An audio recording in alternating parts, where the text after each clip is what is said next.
lead to her untimely death.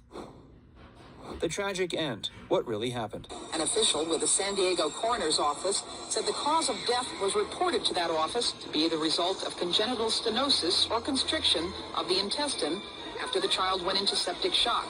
A source described that by saying her intestine burst.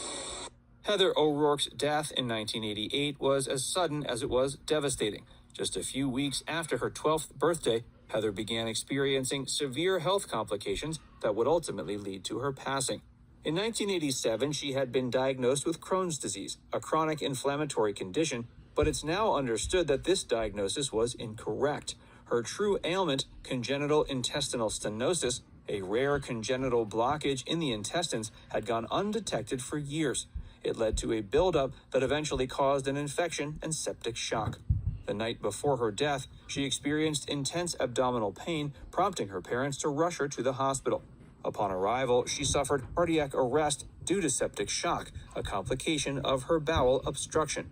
Doctors worked to stabilize her, performing emergency surgery to remove the obstruction, but Heather's young body couldn't withstand the trauma. Hours later, on February 1st, 1988, she passed away, leaving her family, friends, and fans in shock. Her mother, Kathleen, was devastated, and as she learned more about Heather's illness, she began to question whether medical negligence might have played a role. Kathleen filed a wrongful death lawsuit against the hospital, asserting that doctors had misread crucial signs and failed to diagnose Heather's condition earlier. According to the lawsuit, timely surgery could have saved Heather's life.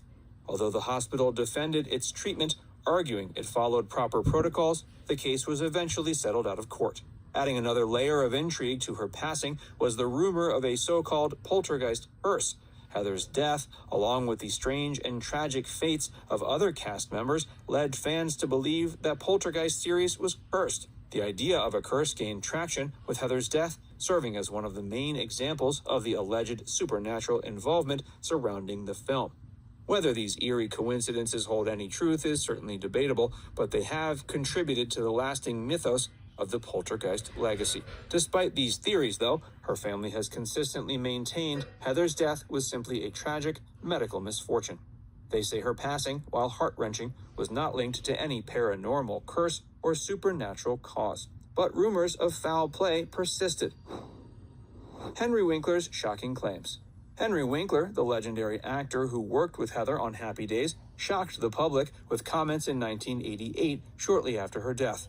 Winkler, known for his portrayal of the Fonz, hinted at disturbing details that, if true, suggested Heather may have faced traumatic experiences in Hollywood. Winkler's allegations were vague, but they echoed the growing whispers. His statements insinuated Heather could have been a victim of abuse within the industry, a theory that has gained momentum over the years as more former child actors come forward about their experiences. Winkler's allegations were vague, but they echoed the growing whispers about Hollywood's hidden dangers for young stars.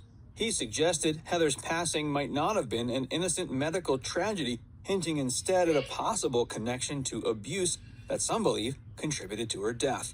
Although Winkler has refrained from discussing the topic further, his initial statements have left a lasting impression, leading fans and conspiracy theorists alike to speculate about what might have gone on behind the scenes. The implications of his comments brought attention to the issue of child exploitation in Hollywood, a topic many felt had been kept in the shadows for too long. Heather's family, however, has firmly denied any suggestion that she was abused or mistreated.